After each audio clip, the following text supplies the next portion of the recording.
साथियों, स्वागत है आपके अपने परिवार आईएएस विद अरिहंत में। मैं अमित कुमार चर्चा करेंगे ज्योग्राफी पर। और आज हमारी जो सीरीज चल रही है प्रीलिम्स पॉसिबल के नाम से अरिहंत की, उसकी शुरुआत आज हम करेंगे। आपके जो टॉपिक हमारे कल रह गए थे उसके आगे मैं जो चर्चा कर रहा हूं आपके साथ बेटा, ज्योग्राफी पर चर्चा करूंगा। और ज्योग्राफी को बेहतर अगर आप करना चाहते हैं, आप वास्तव में अगर प्रीलिम्स निकालना चाहते हैं, तो अरिहंत की तरफ से बेहतरीन एक बुक लॉन्च की गई है। इस बुक को आप मार्केट से डायरेक्ट अपने घर मंगा सकते हैं, ऑनलाइन भी। और अगर नजदीकी बुक स्टोर पे जाएंगे तो वहां से इस बुक को आप परचेस करें, ताकि आपका प्रीलियम्स बेहतर तरीके से अच्छे स्कोर से आपका क्लियर हो। अब बात आती है कि सर इस बुक को हम क्यों लें, इस बुक की खासियत क्या है। तो इस बुक की खासियत क्या है, जरा इस बुक की खासियत को जरा समझने की कोशिश करेंगे। बुक की खासियत है बेटा कि chapter wise, topic wise division किया गया है हर टॉपिक का, ताकि आप अपने टॉपिक को बेहतर कर सके। सबसे महत्वपूर्ण बात है कि 100% एरर है, और व्याख्या बड़ी बेहतर तरीके से की गई है क्वेश्चन की, ताकि आप अपने क्वेश्चन को और बेहतर तरीके से, सही तरीके से और अपने कॉन्सेप्ट बेहतर कर सके। सबसे इंपॉर्टेंट बात इस बुक की यह है कि टिपिकल प्रश्न जितने भी हैं, जहां पर लगता है कि बच्चे को दिक्कत खड़ी होती है एग्जाम हॉल में, या जिसकी जानकारी विस्तार रूप से उसको नहीं मिलती, तो उसके लिए अलग से नॉलेज प्लस दिया हुआ है इस बुक के अंदर, चैप्टर के बाद या जो टॉपिक आपका खत्म होगा उसके बाद। सबसे इंपॉर्टेंट बात जो आती है वो बात यह है कि यहाँ पर 4500 प्लस क्वेश्चन दिए गए हैं विगत वर्ष के, जो एग्जाम आपके हुए हैं आईएएस पीसीएस के, वो सभी प्रश्न इसमें शामिल किए गए हैं। तो अपने नजदीक के बुक स्टोर पे जाइए और ज्योग्राफी की इस बुक को परचेस करें। अब बात आपके मन में आ रही होगी, सर क्या सिर्फ ज्योग्राफी की ही बुक है? नहीं बेटा, सभी बुक आपको प्रीलिम्स के लिए अरिहंत की तरफ से, प्रीलिम्स पॉसिबल की तरफ पहली बार में प्रीलिम्स पार, बिल्कुल पार हो जाएगा अगर आप अपने प्रति ईमानदार हैं। तो भारतीय इतिहास की बुक भी आपको मिल जाएगी, भूगोल, भारत एवं विश्व के भूगोल की बुक आपको मिल जाएगी, भारतीय राज्य व्यवस्था मिल जाएगी, और बात करें भारतीय अर्थव्यवस्था और सामान्य विज्ञान की, ये सभी बुक आपको नजदीक बुक स्टोर से आपको मिल जाएंगी, ताकि अपनी तैयारी को और बेहतर कर सके। तो चलिए करते हैं क्लास की शुरुआत, और जहां पर हमने कल अपनी क्लास को रोका था उसके आगे चलते हैं।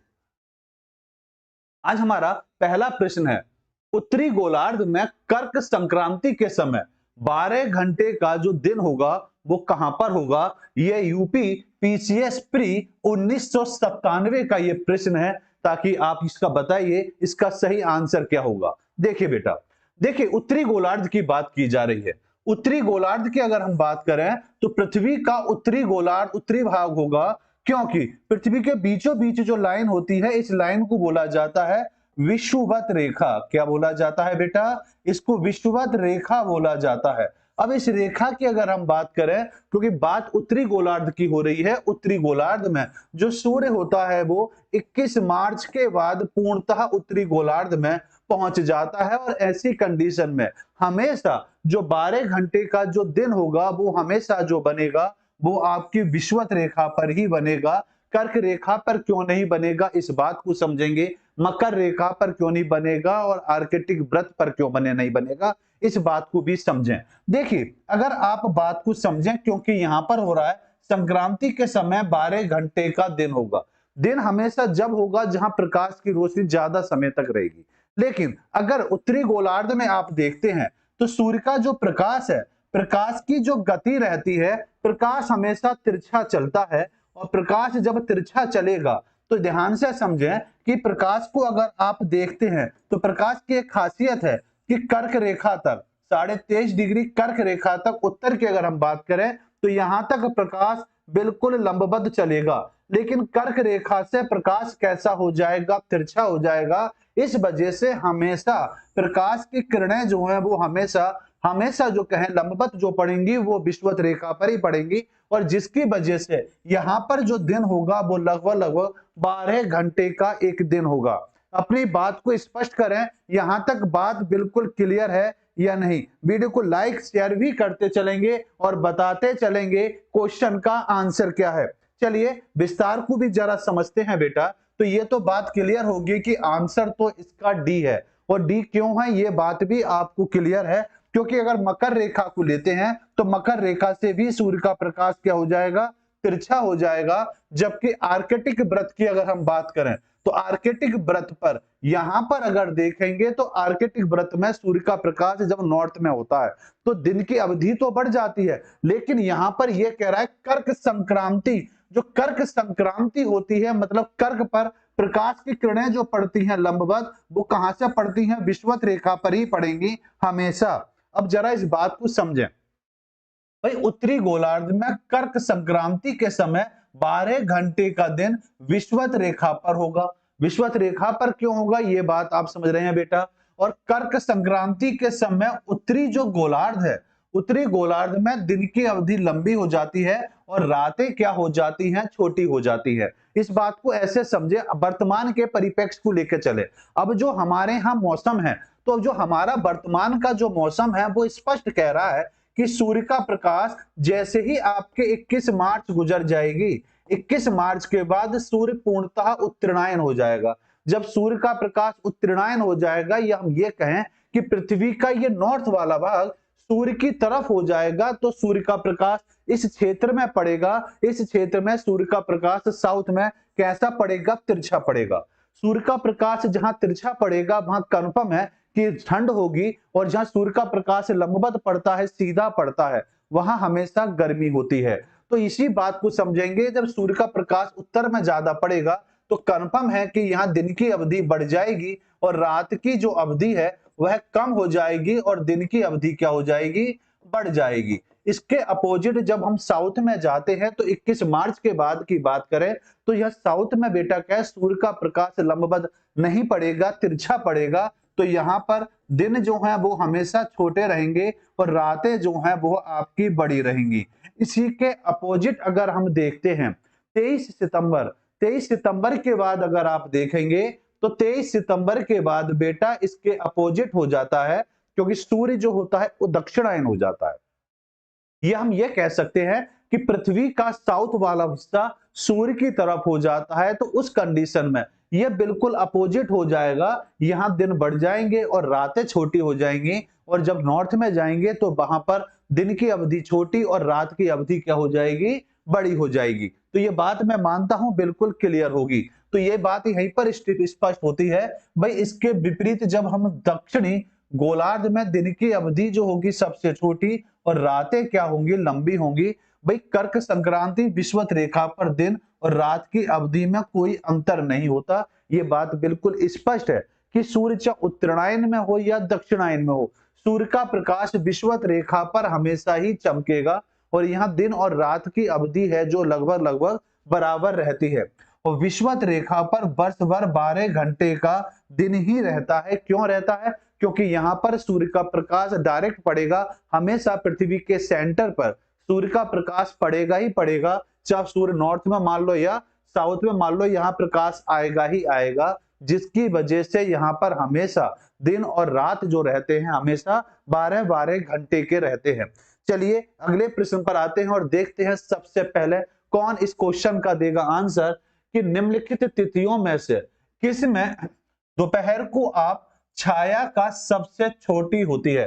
छाया जो होती है, आपने जो परछाई होती है, वो परछाई सबसे छोटी कहां की होती है? ऑप्शन है 25 दिसंबर, ऑप्शन है 21 मार्च, 21 जून या आपकी 14 फरवरी। जल्दी से आंसर देंगे बेटा कि इस क्वेश्चन का सही और सटीक आंसर क्या होगा। जी जल्दी से बताते चलेंगे इस क्वेश्चन का सही और सटीक आंसर। तो यहां बात को समझेंगे बेटा।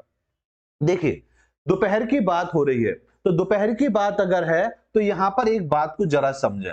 भाई 21 मार्च, एक तो आ गई आपकी 21 मार्च, एक आ गई आपकी 23 सितंबर, इसी की तरह एक डेट है आपकी 21 जून। तो देखिए यहां से 21 जून की अगर हम बात करें तो 21 जून को पृथ्वी पर सूर्य का जो प्रकाश है वो जो पड़ता है वो 23.5 डिग्री के आसपास पड़ेगा। जब 23.5 डिग्री पड़ेगा तो परछाई क्या होती है, सर्दियों में आपने देखी होगी, या सर्दी को छोड़िए वर्तमान परिप्रेक्ष्य में देखिए, एक सूर्य का प्रकाश अगर इस मान लीजिए पेन पर मैं डायरेक्ट डालूंगा तो इस पर परछाई नहीं पड़ेगी, लेकिन अगर तिरछा प्रकाश किसी भी ऑब्जेक्टिव पे अगर डालते हैं तो उस पर परछाई बनेगी। इसका मतलब परछाई जो बनेगी वो हमेशा सूर्य का प्रकाश या प्रकाश हमेशा किसी भी ऑब्जेक्टिव पर अगर तिरछा प्रकाश पड़ेगा तभी उसकी परछाई बनेगी, और परछाई, ज्यादातर जो परछाई आपने देखी होगी या छाया देखी होगी, वो ठंड में अक्सर बनती है, गर्मियों में नहीं बनती, क्योंकि सूर्य का प्रकाश गर्मी में लंबवत पड़ता है, जबकि सर्दियों में प्रकाश जो रहता है वो तिरछा रहता है। इसी तरह तो यहाँ पर अगर देखें तो 25 दिसंबर, भाई देखो 25 दिसंबर को अगर हम देखें तो कोई भारत के परिप्रेक्ष्य में इस क्वेश्चन को हम देखेंगे तो 25 मार्च को अगर आप देखते हैं, 25 दिसंबर को सॉरी, तो सूर्य का प्रकाश क्या है यहाँ पर नहीं बन रहा, क्योंकि तिथि के अनुसार पूछ रहा है और पूरी पृथ्वी पर देखा जा रहा है। तो उसका नमस्कार बेटा नमस्कार, बिल्कुल 21 जून बिल्कुल सही आंसर आया। तो बहुत बढ़िया, बिल्कुल राइट आंसर है आपका 21 जून। 21 जून होगा बेटा इसका बिल्कुल सही आंसर। Very good. चलिए, तो ये बात क्लियर हो गई, क्योंकि इस दिन प्रकाश कितना हो जाता है, 23.5 डिग्री सूर्य का प्रकाश जो है ऊपर पड़ता है किस पर, कर्क रेखा पर। और कर्क रेखा पर जब 23.5 डिग्री का प्रकाश पड़ेगा तो कंफर्म है कि छाया जो रहेगी वो सबसे छोटी रहेगी। छोटी क्यों रहेगी, क्योंकि गर्मी है, गर्मी में जब प्रकाश तिरछा पड़ेगा, तिरछा ज्यादा से ज्यादा होगा तभी परछाई लंबी बनेगी, अन्यथा परछाई नहीं बनती। जैसे समय की अगर हम बात करें, भाई अगर मैं कहूं इंटरनेशनल टाइम जोन हमने कल निकालना सीखा, तो मैं ये कहूंगा कि इस समय मेरी घड़ी में 8:35 हो रहे हैं, तो आपकी घड़ी में भी 8:35 हो रहे हैं। लेकिन अगर स्थानीय समय निकालने की बात आती है, तो स्थानीय समय निकालने के लिए भाई किसी भी डिग्री, किसी भी सब्जेक्ट को बिल्कुल 90 डिग्री पर रखकर, जब उसकी परछाई बिल्कुल नहीं बनती है, दोपहर का वह समय जब किसी वस्तु पर या किसी भी ऑब्जेक्ट पर प्रकाश बिल्कुल डाला जाए और लंबवत प्रकाश पड़ता है सूर्य का, और उस समय अगर कोई भी परछाई नहीं बनती है, शून्य की स्थिति आती है, तो उस समय उस स्थान पर दोपहर के 12 बजते हैं। अन्यथा जो हम समय देखते हैं वो इंटरनेशनल टाइम जोन होता है। ठीक, दूसरी बात पर आते हैं, तो ये बात बिल्कुल क्लियर हो गई कि 21 जून को दोपहर को आपकी छाया सबसे छोटी रहेगी। क्यों रहेगी, ये बात भी आप समझ रहे हैं। 21 जून को पृथ्वी अपनी कक्षा में इस प्रकार स्थित होती है कि सूर्य कर्क रेखा पर 23.5 डिग्री पर छाया के ऊपर रहे होती है, और इस स्थिति को उत्तरी गोलार्ध में सूर्य की ओर झुका हुआ होता है। ये बात क्लियर है कि उत्तरी गोलार्ध की बात कर रहे हैं, तो 21 मार्च के बाद सूर्य जो होता है वो पूर्णतः नॉर्थ पोल में ही होता है। नॉर्थ पोल का झुकाव पृथ्वी का जो है सूर्य की तरफ होता है, जिसमें सबसे लंबा दिन होता है, जबकि दक्षिणी गोलार्ध में सूर्य की दूरी होती है जिसमें सबसे छोटा दिन निकल कर आता है। बहुत बढ़िया बेटा, बहुत बढ़िया। इसी बात पर वीडियो को लाइक और शेयर करते चलेंगे और अरिहंत की श्रृंखला का पूरा फायदा उठाएंगे। आपको प्रीलिम्स निकालना है अगर, तो अपने प्रति ईमानदार हो जाइए और श्रृंखला के साथ जुड़े रहिए। चलिए आगे आते हैं। ये प्रश्न है आपका यूपी पीसीएस प्री 2000 का प्रश्न है, और इस प्रश्न का देखते हैं कि सबसे पहले आंसर कौन सा बच्चा इस क्वेश्चन का आंसर सबसे पहले देगा। कि पृथ्वी के अक्ष के उत्तरी सिरे को उत्तरी ध्रुव कहते हैं। क्या पता सही हो? 45 डिग्री अक्षांश की लंबाई विषुवत रेखा की आधी होती है। पृथ्वी के अक्ष की समानांतरता है। अपसोर अवस्था में पृथ्वी के परिभ्रमण की गति तीव्र होती है। तो जल्दी से बताएंगे इस क्वेश्चन का सही आंसर क्या होगा, कि पहला, दूसरा, तीसरा और चौथा जो ऑप्शन है। पिछली क्लासों का बहुत बड़ा महत्व है और एक बिल्कुल सिस्टम से जो आपको क्लास पढ़ाई जा रही है। जिन बच्चों की ये क्लास छूट गई है, क्लास के साथ साथ इस बुक को भी ले लेंगे, क्योंकि जो भी कुछ पढ़ा रहा हूं इसी बुक में दिया हुआ है। इस बुक के साथ अपनी तैयारी करेंगे। ये बुक आपको नजदीक के बुक स्टोर से आपको मिल जाएगी। ठीक है, तो जल्दी से बताएंगे इसका सही आंसर क्या होगा। तो देखिए बात को अगर समझें, भाई पृथ्वी की अगर हम उत्तरी सिरे की बात करते हैं, नॉर्थ पोल की अगर हम बात करते हैं, तो इसे उत्तरी ध्रुव कहा जाता है। ये हम सभी जानते हैं कि इसको क्या बोला जाता है, उत्तरी ध्रुव। जबकि साउथ वाला जो पोल होता है, साउथ वाले पोल को दक्षिणी ध्रुव के नाम से जाना जाता है। इसे बोला जाता है दक्षिणी ध्रुव। दूसरी बात, अब वो कह रहा है कि 45 डिग्री अक्षांश की लंबाई विषुवत रेखा की आधी होती है। देखिए यहां पर अगर हम देखें तो विषुवत रेखा जो होती है वो 0 डिग्री होती है।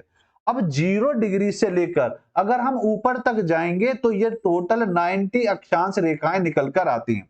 अब इस आधार पर हम ये नहीं कह सकते कि अगर ये 90 है और यहाँ 0 है तो ये 45 डिग्री जो होगी ये आधी होगी। ये आधी नहीं कहलाएगी। क्यों? क्योंकि पृथ्वी का आकार पूर्णतः गोल नहीं है। पृथ्वी के आकार को जियोड आकार बोला जाता है और जियोड आकार में ये 45 डिग्री जो होगा ये विषुवत रेखा का आधा नहीं हो सकता। ये बात गलत होती है क्योंकि विषुवत रेखा पर और 0 डिग्री के बीच की अगर हम बात करें तो वहां पर अंतर जो निकल कर आता है वो अंतर देशांतर के अकॉर्डिंग समानांतर तौर पर नहीं निकल कर आता। तो ये बात जो बैठती है ये बात पूर्णतः गलत बैठती है। भाई पृथ्वी के अक्ष की समानांतरता है तो पृथ्वी के अक्ष पर जो पृथ्वी पर जितने भी अक्षांश खींचे गए हैं उनमें बिल्कुल समानांतरता पाई गई है क्योंकि इनके बीच की जो अंतर है वो अंतर 111 किलोमीटर का है, वो समान रूप से पाया जाता है। जबकि देशांतर को अगर हम देखें तो देशांतर में जो अंतर होता है वो 111.32 किलोमीटर निकल कर आता है। भाई ये पृथ्वी का ये भाग जो है देशांतर है और इनके बीच का जो अंतर है ये अंतर यहाँ 111.32 किलोमीटर आता है। जबकि जैसे ही हम नॉर्थ या साउथ की ओर चलेंगे तो ये अंतर अपने आप कम होता चला जाता है। इसीलिए क्वेश्चन एक आपके एग्जाम में बनता है कि अगर पृथ्वी के किसी बिंदु से दूसरे बिंदु पर जहाज के माध्यम से अगर कहीं जाया जाए तो किस रेखा का प्रयोग किया जाएगा, तो आंसर आएगा आपका देशांतर रेखा। तो ये वाला स्टेटमेंट तो गलत बैठता है, ये सही है। अब क्या है, अपसौर अवस्था में पृथ्वी की परिभ्रमण की गति तीव्र होती है? नहीं, तीव्र नहीं होती। पृथ्वी की गति समानांतर रूप से समान बनी रहती है। 29.8 किलोमीटर पर सेकंड की स्पीड से पृथ्वी समान रूप से घूमती है। जबकि अपसौर की अगर हम बात करेंगे तो अपसौर जो होता है सूर्य और पृथ्वी के बीच की अधिकतम दूरी होती है जो 15.21 करोड़ किलोमीटर के आसपास आती है। तो फिलहाल इसका ये स्टेटमेंट भी गलत है। पहला और तीसरा ही स्टेटमेंट सही है बेटा। तो इसका सही आंसर होगा डी होगा बिल्कुल सही आंसर। हाँ बेटा दीप सिंह बिल्कुल सही आंसर होगा फर्स्ट और थर्ड। Very good. चलिए आइए अब देखिए व्याख्या को पढ़ते हैं हम। दिए गए कथनों में से 1 और 3 ही सही हैं। क्यों सही है इसकी चर्चा हमने विस्तार से करी, अब थोड़ा विस्तार को यहां भी देखते हैं। भी पृथ्वी के अक्ष के उत्तरी सिरे को उत्तरी ध्रुव कहते हैं। उत्तरी ध्रुव पृथ्वी का सबसे सुदूर उत्तरी बिंदु है और इस बिंदु पर पृथ्वी की धुरी घूमती है। यह आर्कटिक महासागर में पड़ता है जहां अत्यधिक ठंड पड़ती है क्योंकि लगभग 6 महीने यहां सूर्य की किरणें नहीं पड़ती। सूर्य की किरणें नहीं पड़ती या ये कह सकते हैं दिन निकलता है। जैसे नार्वे का नाम आपने सुना होगा तो नार्वे इसी स्थान पर आता है। भाई पृथ्वी के अक्ष की समानांतरता है क्योंकि भूमध्य रेखा या विषुवत रेखा पृथ्वी मध्य से 0 डिग्री अक्षांश खींची गई एक काल्पनिक रेखा है जो ग्लोब के अन्य अक्षांशों की तुलना में बड़ी हुई होती है। तो तुलना के आधार पर देखेंगे तो नॉर्थ में भी साउथ 90 है और साउथ में भी 90 है। जबकि रेखाओं की बात करेंगे बेटा तो पिछली क्लासों में बताया था कि पृथ्वी पर जो अक्षांश हैं वो अक्षांश तो आपके 181 आएंगे, लेकिन अक्षांश रेखा की बात करेंगे तो 179 आएंगे। ठीक, अब बात आते हैं 2 और 4। क्योंकि 45 डिग्री अक्षांश और विषुवत रेखा के बीच की लंबाई में अंतर होता है। क्योंकि अंतर क्यों होगा ये बात आप स्पष्ट हो चुकी है, स्पष्ट रूप से आधी नहीं होती। और उपसौर अवस्था में पृथ्वी की परिभ्रमण गति पर कोई प्रभाव नहीं पड़ता। तो यहाँ पर जो सही आंसर बनेगा वो आंसर बनेगा आपका डी है बिल्कुल राइट आंसर। चलिए बेटा अगले प्रश्न का आंसर दीजिए। ग्रीष्म अयनांतर प्रतिवर्ष होता है, ये किस तिथि को होता है? जल्दी से बताएंगे इस क्वेश्चन का सही और सटीक आंसर। कि इस क्वेश्चन का सही और सटीक आंसर ये रहेगा जी। देखते हैं कि सबसे पहले कौन इस क्वेश्चन का आंसर देता है। इस क्वेश्चन का आंसर दीजिए कि सही आंसर क्या बनेगा। दीप सिंह सबसे पहले आंसर दे रहे हैं और बच्चा देखते हैं कौन सबसे पहले इसका आंसर दे। ग्रीष्म अयनांत प्रतिवर्ष कब होता है? आपका 23 सितंबर को बेटा, 21 मार्च को, 4 जुलाई को या 21 जून को? तो जल्दी से बताएंगे इसमें कौन सा आंसर सही बनेगा जी। देखिए बात को जरा समझें। देखिए ये बात जो लिखी हुई है बेटा ग्रीष्म अयनांत प्रतिवर्ष, मतलब बात यह है कि पृथ्वी पर सूर्य का प्रकाश जो पड़ेगा 23.5 डिग्री जो पड़ता है, या हम ये कहें कि परछाई जो बनती है, छाया जो बनती है वो शून्य लगभग कम से कम जो बनती है वो क्या है। देखिए पिछला जो क्वेश्चन आपके एग्जाम में अभी पूछा मैंने, अभी जिस क्वेश्चन की बात करी थी ये वाला क्वेश्चन यही है, बस क्वेश्चन नंबर 8 और क्वेश्चन नंबर जो आपका आया है 10, ये दोनों क्वेश्चन एक है, लेकिन पूछने का तरीका एग्जामिनर का अलग हो गया, क्योंकि ये मध्य प्रदेश पीसीएस 2010 का ही प्रश्न है। बिल्कुल सही आंसर आया बेटा, बिल्कुल सही आंसर। तो सही आंसर होगा इसका 21 जून। 21 जून है बिल्कुल सही आंसर, क्योंकि 21 जून को अगर हम बात करें तो 21 जून का सूर्य का जो प्रकाश होता है, वो सूर्य का प्रकाश पृथ्वी पर जो पड़ता है वो लगभग 23.5 डिग्री के अकॉर्डिंग पड़ता है कर्क रेखा पर।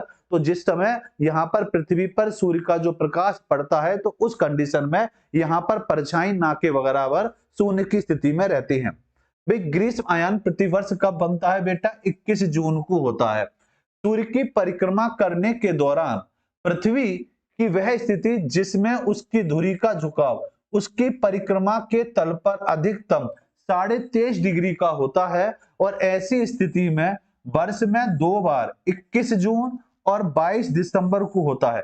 22 दिसंबर को जो होगा वो शीत वाला होगा, ये ग्रीष्म वाला पूछा गया है। 21 जून अर्थात उत्तरी गोलार्ध का ग्रीष्म में सूर्य की ओर झुकाव होता है, इसीलिए इस समय उस गोलार्ध में सबसे अधिक गर्मी होती है और दिन सबसे बड़ा होता है। और पृथ्वी की इस स्थिति को कर्क संक्रांति या ग्रीष्म अयांत कहा जाता है, जबकि 22 दिसंबर की जो घटना होती है इसको मकर संक्रांति के नाम से जाना जाता है। मकर संक्रांति के नाम से जाना जाता है। और यह जो घटना इस समय यहाँ होती है उसका अपोजिट यहाँ घटना जो होती है ग्रीष्म में घट रही होती है। और जब ये वाली घटना जो यहाँ घट रही है 21 जून पर, जब ये घटना यहाँ घटती है 22 में, तो इसका अपोजिट आंसर जो बनेगा वो आपका कहां बनेगा? 21 जून को बनेगा। बिल्कुल सही आंसर है बेटा आपका। चलिए देखिए आगे क्वेश्चन। शीतकालीन अयांतांत के संबंध में निम्नलिखित में से कौन सा कथन सही है? बिहार पीसीएस प्री 2005 का ये प्रश्न है। तो जल्दी से देखते हैं कि इस क्वेश्चन का सही और सटीक आंसर कौन सा बच्चा देगा कि सर इसका सही आंसर ये होगा, दक्षिणी ध्रुव पर 24 घंटे अंधेरा छाया रहता है। यह 21 जून को होता है। उत्तरी ध्रुव पर 24 घंटे अंधेरा छाया रहता है। यह सूर्य सर्वोच्च पर होता है, अधिकतम दूरी पर होता है। तो जल्दी से बताएंगे इस क्वेश्चन का सही और सटीक आंसर आपके हिसाब से क्या बनता है? जल्दी से बताइए इस क्वेश्चन का सही और सटीक आंसर। देखिए भाई ग्रीष्म काल की बात हो रही है। भाई ग्रीष्म काल की अगर हम बात करेंगे तो ग्रीष्म काल पे अगर आप देखेंगे तो 24 घंटे का जो अंधेरा छाया रहेगा, तो वह तब छाया रहेगा जब सूर्य कहां होगा? उत्तरी गोलार्ध में होगा। और उत्तरी गोलार्ध में जब होगा तो उत्तरी गोलार्ध पर शीतकालीन की बात हो रही है। तो शीतकालीन का इसका अपोजिट बनेगा। जब सूर्य साउथ में है, नॉर्थ में है, तो उस कंडीशन में जो बनेगा वो कर्क संक्रांति बनती है। जिसके अपोजिट अगर सूर्य साउथ में आ जाता है, साउथ में जब आएगा तो यहां पर ठंड पड़ेगी और यहां क्या पड़ेगी? गर्मी पड़ेगी। तो इसके अपोजिट सूर्य उस समय कहां होना चाहिए? साउथ में होना चाहिए। मतलब 22 फरवरी जो मैंने आपको अभी 22 दिसंबर जिसकी चर्चा भी अभी करी थी, उसी के अकॉर्डिंग ये क्वेश्चन बना है। तो उस कंडीशन में उत्तरी ध्रुव पर 24 घंटे अंधेरा छाया रहता है। कब? और ये घटना जो शुरू होती है 23 सितंबर के बाद मूलतः शुरू होती है। और करेक्ट आंसर जो बनता है वो आपका बनता है 22 दिसंबर होगा इसका बिल्कुल सही आंसर। दीप सिंह मैं मानता हूं बेटा आप बात को समझ गए होंगे, तो ये पिछले ही क्वेश्चन की व्याख्या को यहाँ पर आंसर की तरह प्रेजेंट किया गया है। तो बिल्कुल सही आंसर है इसका, उत्तरी ध्रुव पर 24 घंटे में क्या होगा? अंधेरा छाया रहेगा। उस कंडीशन में यहाँ पर दिन की अवधि क्या हो जाती है? बढ़ जाती है। और रात की अवधि जो है वो आपकी छोटी हो जाती है। कहां पर? आपकी गर्मी के समय। जबकि रात में अगर यहाँ पर देखेंगे, क्योंकि यहाँ ठंड पड़ रही है, ठंड पड़ेगी क्योंकि सूर्य आपका साउथ में आ गया, तो यहाँ पर रात की अवधि बढ़ जाती है और दिन की अवधि क्या हो जाती है? कम हो जाती है, क्योंकि सूर्य उस कंडीशन में कहां होता है? आपका साउथ पोल पर होता है। आइए व्याख्या पर आते हैं। भाई शीतकालीन अयनांतांत के समय के संबंध में उत्तरी ध्रुव पर 24 घंटे क्या रहेगा? अंधेरा छाया रहेगा। क्यों छाया रहेगा? ये स्पष्ट है। भाई शीतकालीन अनंतांत या संक्रांति का एक खगोलीय घटना है जिसमें दिन सबसे छोटा और रात सबसे लंबी होती है। इस स्थिति में सूर्य का झुकाव दक्षिणी गोलार्ध की ओर हो जाता है। भाई सूर्य का झुकाव ना कहकर हम ये कहें कि पृथ्वी का झुकाव सूर्य की तरफ, पृथ्वी का साउथ वाला हिस्सा जो है वो सूर्य की तरफ हो जाता है, तो भी कहना ज्यादा उचित होगा, जिसके कारण इस गोलार्ध में अत्यधिक गर्मी होती है और उत्तरी गोलार्ध में सूर्य का झुकाव कम पड़ने के कारण ये शीत होती है। पृथ्वी की इस स्थिति को शीत अनंतांत या मकर संक्रांति के नाम पर जाना जाता है।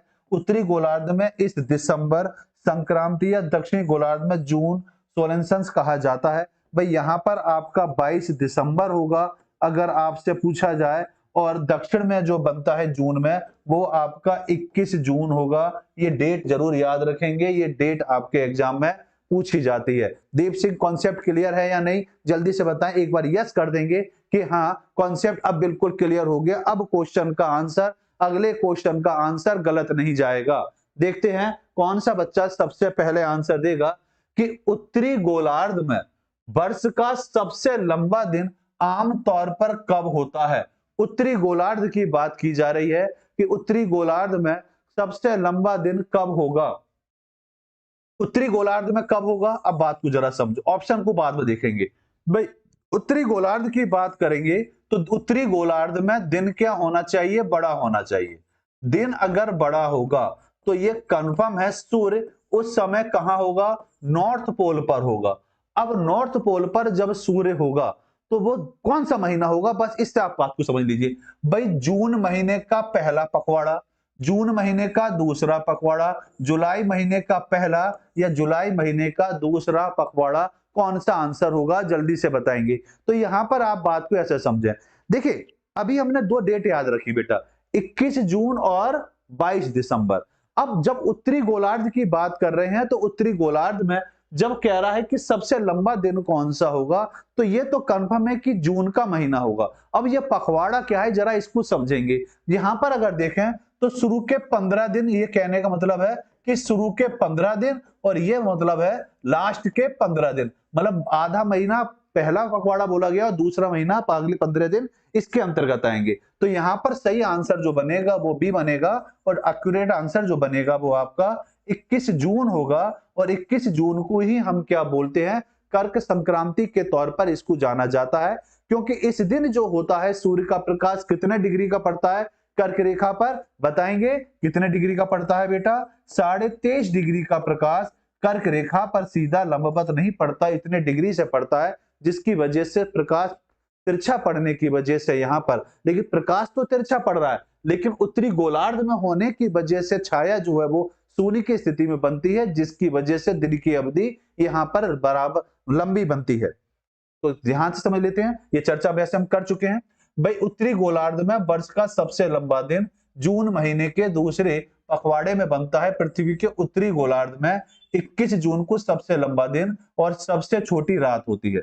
इसे ग्रीस में विषुवत भी कहा जाता है या कर्क संक्रांति के तौर पर भी इसको जाना जाता है। ये परिघटना तब घटित होती है जब सूर्य कर्क रेखा पर 23.5 डिग्री अक्षांश के ऊपर होता है, मतलब उसका प्रकाश जो इस एंगल से पड़ता है, जिसके कारण उत्तरी गोलार्ध में सूर्य के समीप आ जाता है। और दक्षिण गोलार्ध में एक घटना 22 दिसंबर के दिन घटित होती है। तो बिल्कुल राइट आंसर जो बनेगा वो आंसर है आपका क्या है बेटा, बी इसका बिल्कुल राइट आंसर है। चलिए अगले क्वेश्चन का देखते हैं कि सभी आंसर कौन सबसे पहले देगा। मध्य प्रदेश पीसीएस प्री 1990 का ये प्रश्न है, तो जल्दी से बताएंगे इस क्वेश्चन का सही आंसर क्या होगा। उत्तरी गोलार्ध में अल्पतम दिवस, अल्पतम का मतलब हो गया सबसे छोटा दिन, कब होता है। उत्तरी गोलार्ध में सबसे छोटा दिन पूछा जा रहा है कि सबसे छोटा दिन कब आता है, तो जल्दी से बताएंगे। ऑप्शन है आपके सामने 21 मार्च, 23 सितंबर, 22 नवंबर या 22 दिसंबर। उत्तरी गोलार्ध की बात की जा रही है, तो जल्दी से बताइए इसका सही आंसर क्या होगा। 22 दिसंबर। वेरी गुड, बहुत बढ़िया बेटा, बिल्कुल। अब देखो कॉन्सेप्ट आपका क्लियर हो गया कि सर उत्तरी गोलार्ध में दिन जब छोटा होगा, जब सूर्य का प्रकाश कहां होगा, भाई सूर्य का प्रकाश जब साउथ पर पड़ रहा होगा। और सूर्य का प्रकाश साउथ पर कब पड़ता है, तो वो पड़ेगा कब, 22 दिसंबर के दिन पड़ेगा। और जब 22 दिसंबर पर सूर्य का प्रकाश पड़ेगा तो उस कंडीशन में नॉर्थ में क्या हो जाएगा, सूर्य का प्रकाश नहीं पड़ेगा और उस कंडीशन में दिन जो होगा वो कैसा हो जाएगा, सबसे छोटा होगा। अब देखिए जाकर कॉन्सेप्ट बिल्कुल क्लियर हो गया होगा, अब मैं मानता हूं। और बात अगर आ गई है समझ में तो चलो व्याख्या भी देख ही लेते हैं, कोई कॉन्सेप्ट तो हमारा अब पूरी तरह से क्लियर हो गया होगा।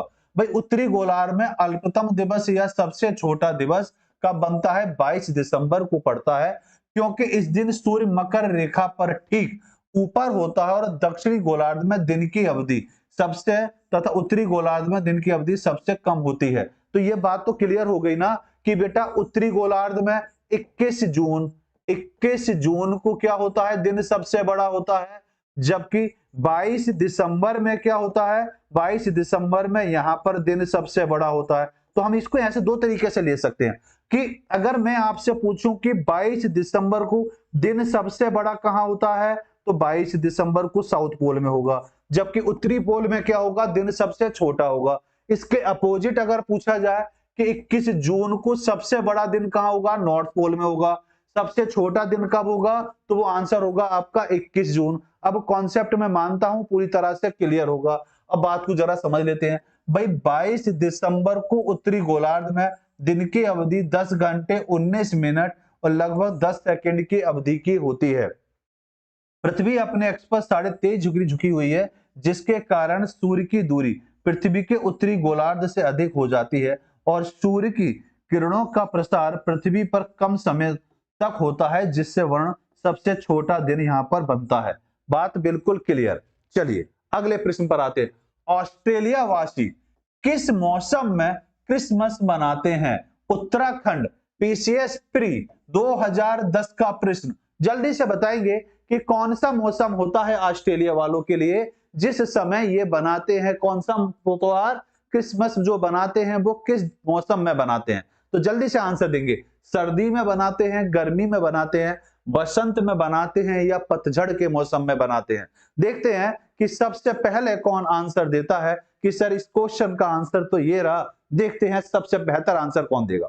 जी बिल्कुल, आपका आंसर आया, दीप सिंह का आंसर आया बी। वेरी गुड, सभी लोग आंसर दें बेटा, जल्दी से आंसर देंगे कि इस क्वेश्चन का सही आंसर क्या है। इसको थोड़ा समझने की जरूरत है और समझना भी चाहिए, क्योंकि ये थोड़ा कंफ्यूज करने वाला एक तरीके से ऑप्शन बनता है। देखिए बात को जरा समझे। भाई ये मान लेते हैं पृथ्वी है और पृथ्वी के बीचों बीच एक लाइन आती है जिसको हम बोलते हैं भूमध्य रेखा, या हम इसको कहते हैं बेटा विषुवत रेखा के नाम से जिसको जानते हैं, या इसका एक नाम और आता है जिसको भूमध्य रेखा कहते हैं, या इसको इक्वेटर के नाम से संबोधित किया जाता है। अब बात को समझेंगे। पृथ्वी पर दूसरी जो काल्पनिक रेखा है जो इंपॉर्टेंट है वो है आपकी कर्क रेखा, और जो कर्क रेखा है ये 23.5 डिग्री होती है साउथ में, और ये बीजे आपकी 0 डिग्री होती है। ये आपकी 66.5 डिग्री है, ये आपकी आर्कटिक रेखा है। अब जरा नीचे आते हैं। अब नीचे अगर आएंगे तो ये 23.5 डिग्री आपकी ये मकर रेखा है, और 66.5 डिग्री ये आपकी अंटार्कटिक रेखा है। अब जरा बात को समझना कि बात क्या कहना चाह रहा हूं। देखिए शुरुआत में मैंने चर्चा करी थी 2 डेट की, उन 2 डेट को आप समझेंगे। उससे पहले थोड़ा और बेहतर तरीके से बात को समझे। देखिए भारत आपका कहां है बेटा, भारत ये रहा, भारत ये रहा, जबकि ऑस्ट्रेलिया की अगर हम बात करेंगे तो ऑस्ट्रेलिया आपका ये यहां पर आता है। दोनों को अगर आप देखेंगे तो दोनों में एक स्थिति बनती है कि कर्क रेखा बिल्कुल भारत के सेंटर से होकर गुजरती है, इसी तरह मकर रेखा भी जो है वो ऑस्ट्रेलिया के बिल्कुल सेंटर से होकर गुजरती है। दूसरी बात अगर आप समझे कि 21 मार्च जो होती है, इस बात को जरा समझ लीजिए पुनः। 21 मार्च के बाद सूर्य पूर्णतः उत्तरायण हो जाता है, मतलब सूर्य का प्रकाश जो है वो कहां पड़ता है, नॉर्थ पोल पर पड़ता है। जबकि 23 सितंबर के बाद सूर्य जो है वो दक्षिणायन होने लगता है और सूर्य का प्रकाश साउथ में पड़ना शुरू हो जाता है। 23 सितंबर के बाद पड़ना प्रारंभ होता है। अब बात को जरा समझें। भाई क्रिसमस कब मनाया जाता है, तो ये समय आता है आपका दिसंबर का समय होता है। भाई दिसंबर में ये मनाया जाता है ये त्योहार। अब दिसंबर की अगर हम बात करेंगे तो दिसंबर मार्च से तो पहले आएगा और सितंबर के बाद आएगा। जब सितंबर के बाद आएगा तो उस कंडीशन में सूर्य का प्रकाश कहां पड़ रहा है? साउथ में पड़ रहा है। और सूर्य का प्रकाश अगर साउथ में है तो साउथ वाले देशों में उस दौर में क्या पड़ रही होगी? गर्मी पड़ रही होगी। और उस गर्मी की वजह से हमेशा आपने देखा होगा ऑस्ट्रेलिया में 3 या 4 जनवरी को आग भी लग जाती है। आग लगने का कारण यह है क्योंकि सूर्य का प्रकाश पृथ्वी के सबसे नजदीक, सूर्य जो है पृथ्वी के बिल्कुल नजदीक से होकर गुजरता है। और जब वो बिल्कुल नजदीक से होकर गुजरता है, वो दौर जो होता है वो जनवरी का समय होता है।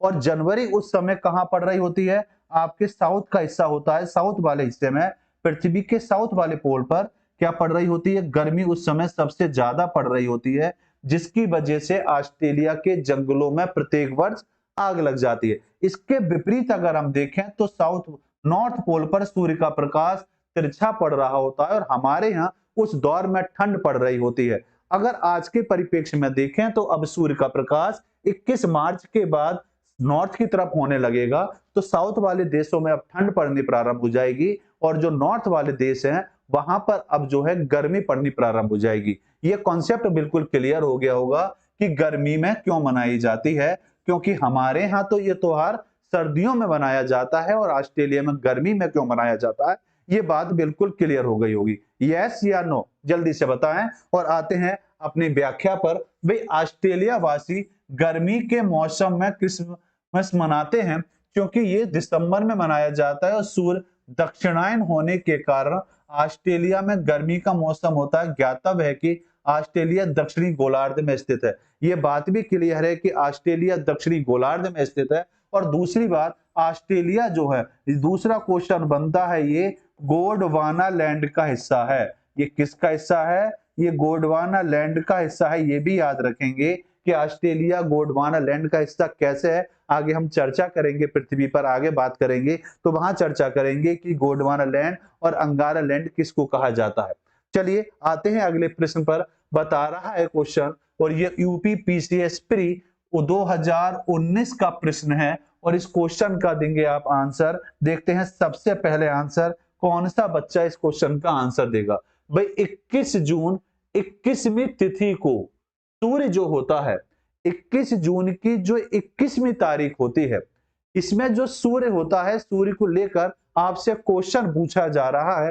क्वेश्चन यह है, उत्तरी ध्रुव व्रत पर क्षितिज के नीचे नहीं डूबता, दक्षिणी ध्रुव व्रत पर क्षितिज के नीचे नहीं डूबता, मध्याह्न में भूमध्य रेखा पर ऊर्ध्वाधर रूप से व्योमस्त चमकता है, मकर रेखा पर ऊर्ध्वाधर रूप से व्योमस्त चमकता है। तो जल्दी से बताएंगे इस क्वेश्चन का सही और सटीक आंसर क्या बनेगा। जल्दी से बताइए कि इस क्वेश्चन का आंसर ये बनता है। जल्दी से बताइए बेटा, देखते हैं इसका सही आंसर क्या होगा। भाई दीप सिंह का आंसर आया ए, बिल्कुल सही बेटा। भाई 21 जून की अगर हम बात करें तो 21 जून को कर्क रेखा पर सूर्य का प्रकाश जो होता है वो पड़ता है सीधा, तो उत्तरी ध्रुव पर व्रत क्षितिज के नीचे नहीं डूबता। ये बात बिल्कुल क्लियर है। ये बात वही है, पूछने का तरीका ही तो बदल दिया, क्वेश्चन तो वही है, भाषा ही तो बदली। तो ये बात क्लियर हो गया कि सही आंसर जो बनेगा, इसका राइट आंसर जो है वो आपका क्या है? ए है, बिल्कुल। क्योंकि व्याख्या इसकी हम काफी देर से कर भी रहे हैं। क्योंकि 21 जून की तिथि को सूर्य उत्तरी ध्रुव पर क्षितिज के नीचे नहीं डूबता, 21 जून को सूर्य कर्क रेखा पर लंबवत स्थिति में होता है। इस दिन गोलार्ध के सभी देशों में सबसे बड़ा दिन होता है। कौन से गोलार्ध की बात हो रही है? तो ये गोलार्ध की बात हो रही है, तो वो गोलार्ध है आपका उत्तरी गोलार्ध, नॉर्थ पोल की बात हो रही है। और रातें जो होती हैं वो सबसे छोटी रातें होती हैं। 21 जून के बाद सूर्य दक्षिणायन की ओर गति करने लगता है और दिन छोटा होने लगता है। भाई 21 जून के बाद वो प्रारंभ हो जाता है और मूलतः 23 सितंबर के बाद, 23 सितंबर के बाद पूर्णतः दक्षिणायन हो जाता है। जबकि 14 जनवरी के बाद सूर्य उत्तरायण होना शुरू हो जाता है और आपका 21 मार्च के बाद सूर्य जो है पूर्णतः दक्षिण उत्तरायण हो जाता है। तो यहां दो बातों को समझेंगे। 14 जनवरी के बाद सूर्य उत्तरायण होना शुरू होता है और मकर रेखा को, विषुवत रेखा को मूलतः पार कब कर जाता है? ये 21 मार्च के बाद। यहां पर देखिए 21 जून के बाद सूर्य जो है दक्षिणायन होना शुरू हो जाता है और विषुवत रेखा को या भूमध्य रेखा को मूलतः पार करके दक्षिण की ओर कब हो जाता है, तो वो आंसर होगा आपका 23 सितंबर। ये बात को जरा समझेंगे। तो फिलहाल यहाँ जो आंसर बना वो आंसर है आपका ए है इसका बिल्कुल राइट आंसर।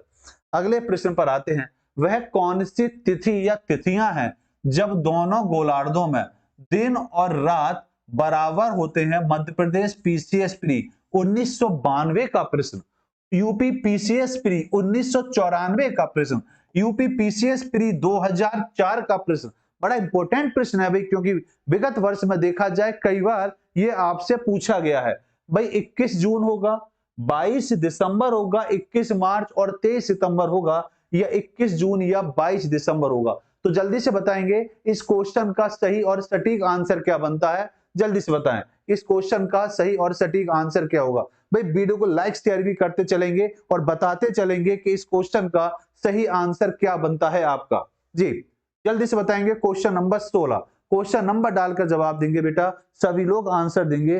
भाई दीप सिंह का आंसर आया है सी। बहुत बढ़िया बेटा, बिल्कुल तैयारी आपकी बेहतर है, बहुत बढ़िया बेटा। तो बिल्कुल सही आंसर आया सर। 21 मार्च और 23 सितंबर को जो होगा उस समय दिन और रात की स्थिति जो होती है वो क्या बैठती है, लगभग 12 घंटे का दिन होता है। 12 घंटे का दिन और 12 घंटे की क्या होती है, रात होती है। क्योंकि इसी टाइम सूर्य जो है भाई 21 मार्च के बाद मूलतः उत्तरायण हो जाता है और 23 सितंबर के बाद सूर्य का हो जाता है मूलतः दक्षिणायन हो जाता है। उस समय प्रकाश जो होता है बीरा लंबवत पड़ रहा था, ठीक है ना। तो यहाँ व्याख्या को भी जरा समझेंगे।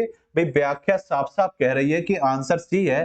भाई 21 मार्च और 23 सितंबर को दोनों गोलार्धों में दिन और रात कैसे होते हैं, बिल्कुल बराबर होते हैं। और इन दोनों में पृथ्वी का कोई भी ध्रुव सूर्य की ओर झुका हुआ नहीं होता। क्यों नहीं होता, ये बात आप बिल्कुल स्पष्ट हो गई होगी, क्योंकि इन दिनों के बाद सूर्य मूलतः उत्तरायण या दक्षिणायन उस समय हो रहा होता है और इस कंडीशन में ये स्थिति यहाँ पर बनती है। इस समय सूर्य भूमध्य रेखा के ठीक ऊपर होता है। परिमाणतः दोनों गोलार्धों में दिन और रात जो होते हैं वो 12-12 घंटे के होते हैं। इस स्थिति को विषुव या इक्विनॉक्स कहा जाता है और 21 मार्च को बसंत विषुवत और 23 सितंबर को शरद विषुवत भी कहा जाता है। तो देखिए व्याख्या में आपको 2 प्रश्न और मिले और दोनों प्रश्न कौन से हैं देखिए। 21 मार्च को क्या कहा जाता है, वसंत विषुव कहा जाता है, जबकि 23 दिसंबर को शरद विषुव के नाम से जाना जाता है। तो यहाँ जो सही आंसर बना वो आंसर क्या है आपका, सी है, बिल्कुल राइट आंसर। अब अगला जो हमारा टॉपिक है वो सूर्य ग्रहण और चंद्र ग्रहण को लेकर है कि सूर्य ग्रहण और चंद्र ग्रहण को लेकर आपके एग्जाम में क्या क्या क्वेश्चन बनते हैं। सबसे पहले चर्चा हम करेंगे सूर्य ग्रहण को लेकर कि सूर्य ग्रहण क्या होता है। भाई सूर्य ग्रहण कब पड़ेगा, सूर्य ग्रहण जो पड़ता है वो आपने देखा होगा सूर्य और पृथ्वी के बीच में कोई एक बिंदु आ जाता है तो ग्रहण किस पे पड़ता है, सूर्य पर पड़ता है। क्योंकि वो हम देखते कहाँ हैं, वो हम अपनी आंखों से देख रहे हैं, पृथ्वी से देख रहे हैं किसको, सूर्य को। तो सूर्य और पृथ्वी के बीच में जब चंद्रमा आ जाता है तो उस स्थिति में जो ग्रहण पड़ता है उसको सूर्य ग्रहण कहा जाता है। अब बात आती है सर ये किस दिन पड़ेगा, वो कौन सी स्थिति होती है, कब ये बनता है। तो सूर्य ग्रहण जो होता है वो 2 तरीके का होता है, एक तो होता है पूर्ण सूर्य ग्रहण और एक होता है आपका आंशिक सूर्य ग्रहण। आंशिक सूर्य ग्रहण। अब पूर्ण सूर्य ग्रहण और आंशिक सूर्य ग्रहण में क्या अंतर होता है। भाई पूर्ण सूर्य ग्रहण जो होगा ये मान लेते हैं कि भैया ये सूर्य है और सूर्य के बीचों बीच आपका चंद्रमा आ जाता है। अब जब ये चंद्रमा आएगा तो चंद्रमा के आने पर चंद्रमा जो है सूर्य को पूर्णतः ढक लेता है। जब वो पूर्णतः ढक लेगा लेकिन चंद्रमा का भाग सूर्य से क्या है, छोटा है, तो वो चंद्रमा को पूरी तरीके से नहीं ढक पाता और उस स्थिति में एक रिंग जैसी संरचना सूर्य के चारों ओर बनती है, जिसको कहा जाता है कभी भी अपनी खुली आंखों से नहीं देखना चाहिए, उससे आपकी आंखें खराब हो सकती हैं। तो उस जो घटना बनती है इसी को कहा जाता है कोरोना। इसी को क्या कहा जाता है, कोरोना। ये वो वाला कोरोना नहीं है जिस दौर से हम लोग गुजरे हैं। इस कोरोना घटना को कहा जाता है जो सूर्य के चारों ओर प्रकाश निकलता है और वो प्रकाश कब बनता है, जब चंद्रमा सूर्य को पूरी तरह से ढक लेता है। लेकिन वो पूरी तरह ढक नहीं पाएगा क्योंकि दोनों के भाग में बहुत बड़ा अंतर है। क्योंकि चंद्रमा तो खुद पृथ्वी का एक हिस्सा है और पृथ्वी जो है सूर्य का हिस्सा है, तो सूर्य तो अपने आप में बहुत बड़ा है, तो इस तरह ये बात बनती है। दूसरा आंशिक जो बनता है, आंशिक का मतलब ये होता है बेटा कि सूर्य जो है चंद्रमा इसके साइड से कहीं भी निकल जाए, मान लो इतना दबा के निकल गया, मतलब कुछ हिस्से कुछ साइड में अंधेरा करता हुआ निकल जाए, साइड से गुजर जाए, टच करता हुआ निकल जाए, एक छाया बना दे हल्की सी, उसको आंशिक सूर्य ग्रहण के नाम से जाना जाता है। अब बात आती है कि आंशिक या पूर्ण सूर्य ग्रहण पड़ता है, तो ये कब पड़ेगा, वो दिन कौन सा होगा? तो इसको याद करने का तरीका ये है, भाई सूर्य का प्रकाश जब पृथ्वी पर आना बंद हो जाता है, दिन में अंधेरा पड़ जाए, तो वो घटना जो कहलाएगी, उस घटना को अमावस्या कहा जाता है, क्योंकि अमावस्या में ही प्रकाश हमें दिखाई नहीं देता, अंधेरी रात बोली जाती है। तो ये वाली घटना जो घटती है सूर्य ग्रहण की, ये किस दिन घटती है? ये आपकी अमावस्या के दिन सूर्य ग्रहण पड़ता है। अब बात को जरा व्याख्या में भी समझ लेते हैं। भाई सूर्य और पृथ्वी के बीच चंद्रमा का आना सूर्य ग्रहण कहलाता है, और ये केवल कब होता है? ये मूलतः देखा जाए तो ये केवल और केवल अमावस्या के दिन होता है। हीरक वाले सूर्य ग्रहण के भाग होते हैं, पूर्ण सूर्य ग्रहण के अंत में दिखाई देना भाग जो होता है उसको बोला जाता है। सूर्य ग्रहण पूर्ण या आंशिक दोनों हो सकते हैं। पूर्ण सूर्य ग्रहण कब होगा और आंशिक सूर्य ग्रहण होगा, ये बात आपको मैं समझा चुका हूं। सूर्य का कोरोना केवल पूर्ण सूर्य ग्रहण में दिखाई देता है, तो ये वाली जो रिंग जो ऐसी संरचना बनती है जिसमें से सूर्य का प्रकाश निकलता है, उसी को बोला जाता है कोरोना। वर्ष में न्यूनतम 2 सूर्य ग्रहण पड़ सकते हैं, और अधिकतम बात की जाए तो 5 सूर्य ग्रहण की संभावना बनती है। तो एक वर्ष में कितने सूर्य ग्रहण बन सकते हैं? एक वर्ष में अधिकतम 2, और ज्यादा से ज्यादा कितने बन सकते हैं? 5।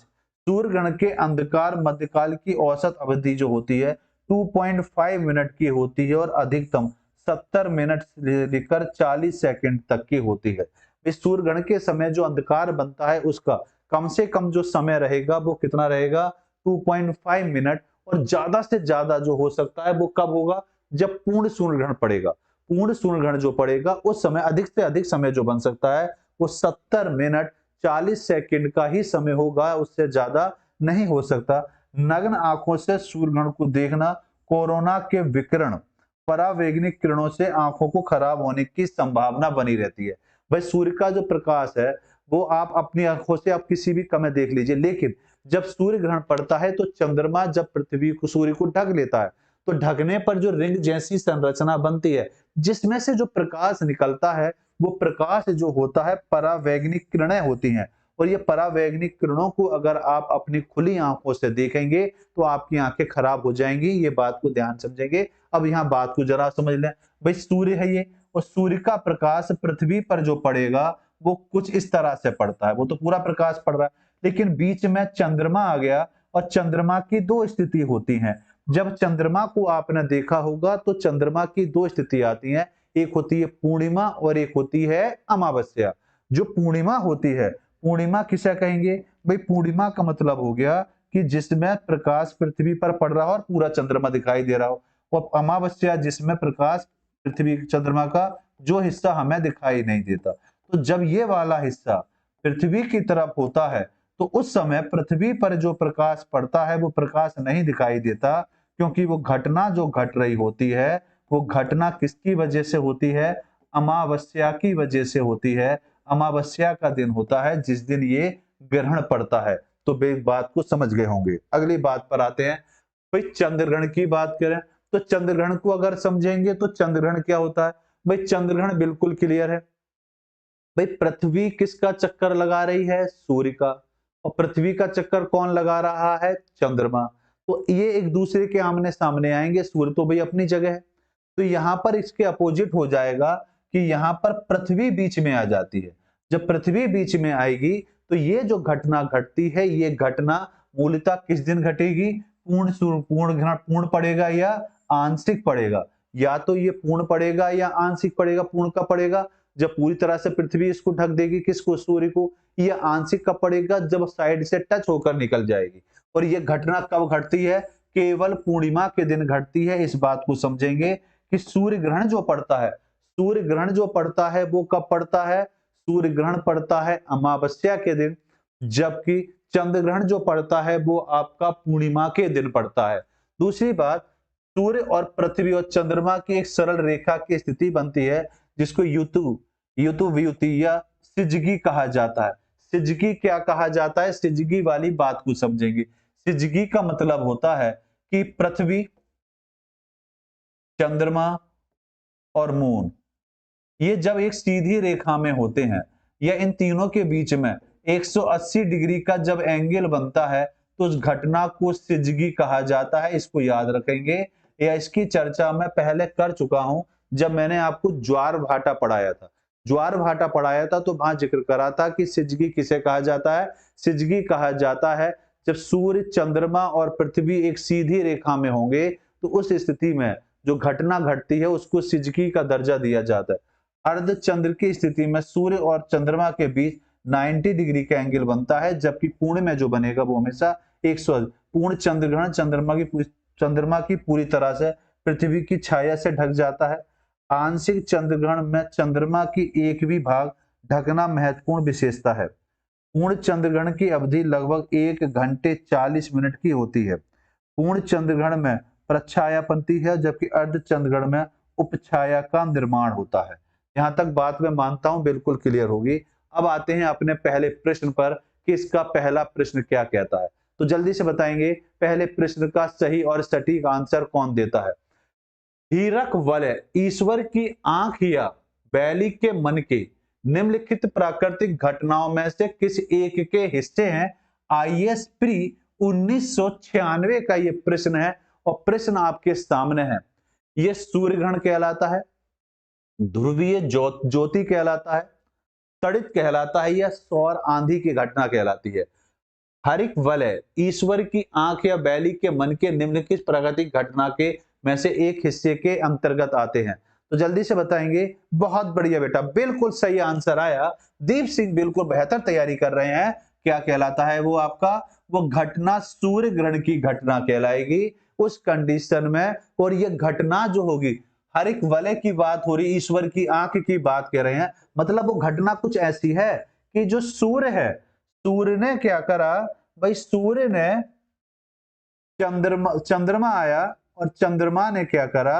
आपके सूर्य पे क्या डाल दिया? छाया बना दी। और उस छाया की वजह से ये हिस्सा जो है, ये हिस्सा क्या हो जाता है? मान लीजिए ब्लैक हो जाता है, काला छाया बच जाती है। और इसके चारों तरफ एक प्रकाश निकलता है, ये वाला। ये जो प्रकाश यहां से निकलता है, रिंग जैसी संरचना जो बनती है, ये बात वही पूछ रहा है। तो ये रिंग जैसी संरचना बनती है, ये बात हरिक वलय या ईश्वर की आंख या बैली के मनके के समान बात कही गई है। और ये घटना कब बढ़ती है? जब पूर्ण सूर्य ग्रहण पड़ता है। पूर्ण सूर्य ग्रहण जब पड़ता है तब ये घटना घटती है। और इसी को कहा जाता है कोरोना सूर्य ग्रहण। जब पूर्ण सूर्य ग्रहण बनता है और उसके बनने से सूर्य के चारों ओर जो प्रकाश निकलता है, इसको क्या बोला जाता है? इसको कोरोना का नाम दिया जाता है। चलिए व्याख्या भी समझ लेते हैं।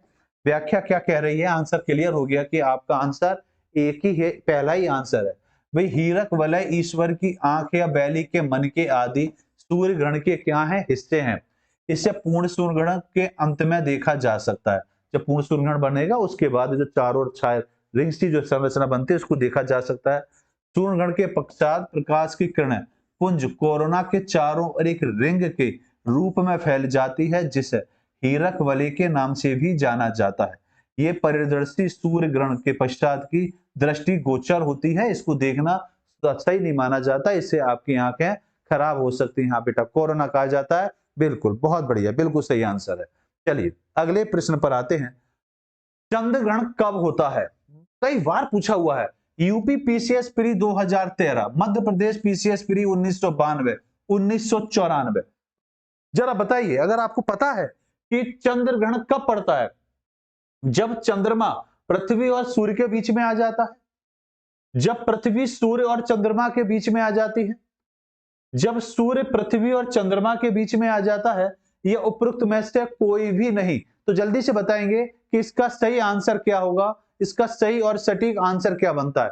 देखते हैं सबसे पहले कौन सा बच्चा है जो इसका सही आंसर देता है। जी जल्दी से बताइए कि इसका सही आंसर क्या होगा। भाई सूर्य ग्रहण पड़ रहा है, तो ग्रहण किस पे पड़ रहा है? ग्रहण पड़ रहा है भाई सूर्य चंद्रमा पर। प्रकाश कौन देने वाला है? सूर्य। तो बीच में कौन आ गई? पृथ्वी। तो सही आंसर जो बनेगा, बिल्कुल सही आंसर, दीप सिंह का आंसर बिल्कुल सही आया, बी है बिल्कुल सही आंसर। पृथ्वी सूर्य और चंद्रमा के बीच में जब आ जाएगी, और ये घटना कब घटती है? ये घटना जो घटती है बेटा, ये घटना पूर्णिमा के दिन घटती है। तो बिल्कुल सही आंसर है आपका बी, बी होगा बिल्कुल। पृथ्वी बीच में आती है, हाँ बिल्कुल बिल्कुल सही पहचाना, पृथ्वी बीच में आती है। भाई व्याख्या तो ये तो बात क्लियर होगी, बी इसका आंसर है। व्याख्या को भी देख लेते हैं। भाई जब पृथ्वी सूर्य चंद्रमा के बीच में आती है तब चंद्रग्रहण होता है, और चंद्रग्रहण के समय सूर्य का प्रकाश चंद्रमा पर नहीं पड़ता, क्योंकि ग्रहों या उपग्रहों का अपना कोई प्रकाश नहीं होता। अतः चंद्रमा पर सूर्य का प्रकाश ना पड़ने के कारण चंद्रग्रहण होता है। और क्यों नहीं पड़ता ये बात आप समझ गए। उल्लेखनीय है कि चंद्रग्रहण केवल पूर्णिमा के दिन होता है, किंतु प्रत्येक पूर्णिमा को चंद्रग्रहण नहीं होता। क्यों नहीं होता? क्योंकि हमेशा ये एक दूसरे के सामने नहीं आ सकते। 180 डिग्री की स्थिति, ये 90 डिग्री की स्थिति हमेशा नहीं बनती। नेक्स्ट क्वेश्चन पर आते हैं। जब अर्ध चंद्र होता है तो सूर्य और पृथ्वी और चंद्रमा के बीच का कितने डिग्री का एंगल बनता है? जब अर्ध चंद्रग्रहण बनेगा, अर्ध चंद्रमा जो चंद्रग्रहण पड़ता है, तो उस समय कितने डिग्री का एंगल बनेगा? तो ये बात को समझिए। जब पूर्ण चंद्रग्रहण पड़ता है, पूर्ण चंद्र ग्रहण जब पड़ता है, तो पूर्ण चंद्र ग्रहण जब पड़ेगा तब इनके बीच में 180 डिग्री का एंगल होता है। लेकिन जब पड़ता है अर्ध चंद्र ग्रहण, अर्ध चंद्र ग्रहण पड़ता है या अर्ध चंद्र कह सकते हैं, तो अब जो एंगल जो बनेगा तो आधा बनेगा, तो 180 का आधा हो जाएगा। कितना बनेगा? 90 डिग्री का बनेगा। बिल्कुल बिल्कुल सही आंसर है आपका, 90 डिग्री का एंगल बनेगा। तो बी होगा इसका बिल्कुल राइट आंसर, बिल्कुल सही आंसर। चलिए बात को जरा समझ लेते हैं। भाई कह रहा है जब अर्ध चंद्र होता है तो सूर्य और पृथ्वी पर चंद्रमा के बीच का कोण 90 डिग्री या समकोण होता है। और जब यह समकोण होता है तो सूर्य, चंद्रमा तथा पृथ्वी अपनी गति के साथ एक दूसरे के परितः घूमते हुए अपने अक्ष का भी चक्कर लगाने लगती है। तो यह बात को फिर से समझेंगे कि भाई अर्थ है, अर्थ इधर क्या है? मून है, और इधर क्या है? सन है। जब ये तीनों एक सीधी रेखा में होंगे तब जो पड़ेगा वो आपका पूर्ण चंद्र ग्रहण पड़ेगा। कब बनेगा? पूर्ण चंद्र ग्रहण बनेगा। और पूर्ण चंद्र ग्रहण जो पड़ेगा ये कब बनेगा? पूर्णिमा के दिन बनेगा। और जो पूर्णिमा के दिन बनेगा बेटा, तो उस स्थिति में इस घटना को जो बोला जाता है इसे सिजकी कहा जाता है। इस घटना को क्या कहा जाता है? सिजकी कहा जाता है। जबकि इसके विपरीत पृथ्वी,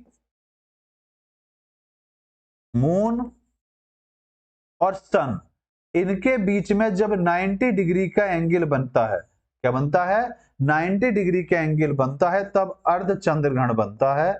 और उस कंडीशन में 90 डिग्री का एंगल बनेगा और इसमें 180 डिग्री का एंगल बनेगा। तो ये बात क्लियर है। पृथ्वी तथा चंद्रमा की घूर्णन तथा परिक्रमण गति के समान होती है। चंद्रमा का 15 दिन पृथ्वी के सामने रहता है, जिसको बोला जाता है पूर्णिमा या प्रकाश के रूप में जाना जाता है। और एक 15 दिन तक चंद्रमा का हिस्सा हमें नहीं दिखाई देता, वो अंधेरा हिस्सा होता है जिसको अमावस्या के नाम से जाना जाता है। प्रकाश नहीं पड़ता, जिस कारण वह धीरे धीरे अमावस्या की ओर जाता है।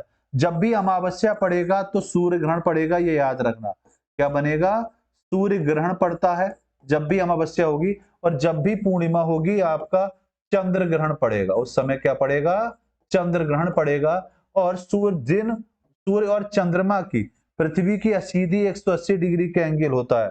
इस प्रकार अर्ध चंद्र की स्थिति में ये अपने अक्ष पर घूमने के कारण समकोण या 90 डिग्री के एंगल में ये आता है। तो यहां तक मैं मानता हूं बात आपको समझ में आ गई होगी। मैं पुनः बताना चाहूंगा, अगर आप अपनी प्रीलिम्स को निकालना चाहते हैं, अपने प्रति हैं ईमानदार, तो हमारी इस श्रृंखला के साथ जुड़ेंगे। प्रीलिम्स की श्रृंखला अरिहंत की तरफ से चलाई जा रही है, और इस श्रृंखला का पूरा फायदा उठाइए। सभी सब्जेक्ट की क्लासें चलाई जा रही हैं। और सबसे बेहतर बात आती है कि अगर आप तैयारी करना चाहते हैं बेहतर तरीके से ज्योग्राफी को, और बेहतर करना चाहते हैं, तो आपके लिए अरिहंत की तरफ से प्रीलिम्स पॉसिबल के नाम से ज्योग्राफी की बेहतरीन बुक निकाली गई है, जिसमें 250 प्लस बेहतरीन प्रश्नों को लिया गया है आईएएस पीसीएस के, जो 1999 से लेकर 2023 तक के सभी प्रश्न इसके अंतर्गत दिए हुए हैं। इस बुक की खासियत यह है, अगर ये बुक आप अपने नजदीक बुक स्टोर से खरीदते हैं और इस बुक को आप ऑनलाइन भी मंगा सकते हैं, अगर आप वास्तव में अपने प्रति ईमानदार हैं। प्रीलिम्स पॉसिबल बिल्कुल क्लियर है, देखिए आसानी से निकाला जा सकता है, क्योंकि इस बुक में आपको chapter wise, topic wise division किया गया है। हर टॉपिक का सबसे महत्वपूर्ण बात की एरर नहीं है इसमें, और बेहतर तरीके से व्याख्या की गई है। दूसरी बात आती है कि टिपिकल प्रश्न जो हैं, टिपिकल प्रश्नों के लिए नॉलेज प्लस दिया गया है। नॉलेज प्लस का मतलब यह है कि जो महत्वपूर्ण जानकारी है, जो जानकारी आपको काफी स्रोतों से इकट्ठी करनी पड़ेगी, वो सभी जानकारी एक ही जगह आपको उपलब्ध हो जाएगी। और बेहतर बात मैं पुनः बताना चाहूंगा कि 4500 प्लस क्वेश्चन विगत वर्ष के इसमें दिए गए हैं, क्वेश्चन रिपीट नहीं किए गए हैं, ये बेहतर बात आती है। दूसरी बात आती है कि सिर्फ ये एक ही बुक है, एक बुक नहीं है, ये कंप्लीट पैकेज है आपके पास, कि पहली बार में अगर आपको प्रीलिम्स निकालना है तो प्रीलिम्स निकालने के लिए अरिहंत की प्रीलिम्स पॉसिबल के नाम से भारतीय इतिहास की बुक आपको मिल जाएगी, भूगोल भारत एवं विश्व का भूगोल, भारतीय राज्य व्यवस्था आपको मिल जाएगी, भारतीय अर्थव्यवस्था और सामान्य विज्ञान की, ये सभी बुक आपको मार्केट से उपलब्ध हो जाएंगी। अगर आप ऑनलाइन मंगाना चाहेंगे तो ऑनलाइन भी ये बुक आपको मिल जाएंगी। मैं पुनः बताना चाहूंगा 100% एरर है।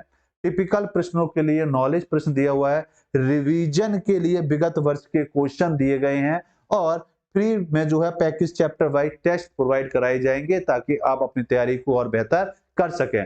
क्लास कैसी लगी अपने विचार जरूर बताएं, और अगली क्लास के साथ जुड़े रहें। धन्यवाद, कल फिर मिलते हैं।